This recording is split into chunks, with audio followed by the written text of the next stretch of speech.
2 settimane dopo la bella vittoria contro l'Acqua Dolcese, il Giarre torna in campo e lo fa ancora regionale per sfidare il Palazzolo, squadra reduce da 2 pareggi consecutivi contro Mazzarone e Atletico Catania. La prima formazione di mister Saverio Rapisarda è di ritorno sulla panchina gialloblu a distanza di 2 anni è un 4-3-3. Cirnigliaro tra i pali, in difesa ha cercato Brumat, spazio a Mastro Nicola, centrale accanto a Giama. Con Caltabiano a sinistra e il debuttante classe 2007 Zannini a destra. A centrocampo con Stranelle Mura un altro debutto, ovvero Rocco Riggio. Nel reparto offensivo Catania a sinistra, Limina a destra e Santa Paola falso centravanti, con Leotta claudicante in panchina. Padrone di casa subito minacciosi in avvio, Catania resiste in mezzo a 3, poi evita anche l'intervento difensivo di Suarez e va in verticale da Limina.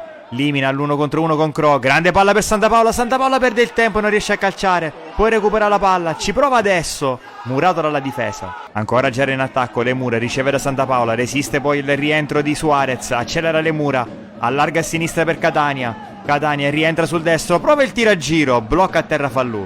Caltabiano va al rinvio lungo a cercare Santa Paola, svetta più in alto di lui Illustre, poi Mustafa Rai si protegge dall'attacco di Riggio.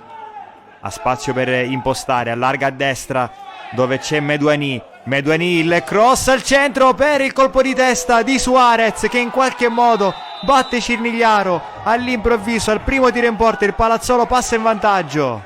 Gialloblu che provano a reagire immediatamente al gol subito, strano per Riggio. Santa Paola controlla, poi imbuca bene per Limina, forse troppo lungo il pallone, Limina ci arriva, contatto con Illustre, calcio di rigore, fallo di mano di Illustre sul traversone di Limina che è riuscito a tenere il pallone in campo, rigore per il Giarre. Dal dischetto va Le Mura che spiazza Fallù e pareggia i conti, secondo gol consecutivo per Salvo Le Mura dopo quello siglato all'Acqua Dolcese. Tornano a farsi vedere in attacco gli ospiti, corner di Carrà al centro per la testa di Pradessus, si fa trovare pronto Cirnigliaro. Recupero del primo tempo, Santa Paola sradica il pallone dai piedi di Suarez, lo lascia a Catania in profondità verso Limina, scivola sulla sfera Roda, ne approfitta Limina entra in aria, la sterzata, uno sguardo e mezzo all'indietro per Riggio la conclusione, sopra la traversa. Subito 2 cambi di inizio ripresa per mister Rapisarda. Dentro l'ultimo arrivato Alessandro La Rosa al posto di Zannini e dentro anche Camga al posto di Riggio. Punizione interessante dal limite per il gialloblu, la batte Santa Paola e uno schema corto per Catania che sfiora soltanto, blocca Fallù. Le Mura inseguito da un avversario, lo salta secco, poi 1-2 con Caltabiano, ancora Le Mura che salta anche Tabacco, può spingere a sinistra, la sterzata sul mancino, il traversone per Santa Paola chiuso dalla difesa, poi Catania, ma è tutto fermo per fallo di Santa Paola. 75esimo, strano, lancio lungo nella zona di Limina, ottimo l'aggancio, poi scarico sulle Mura.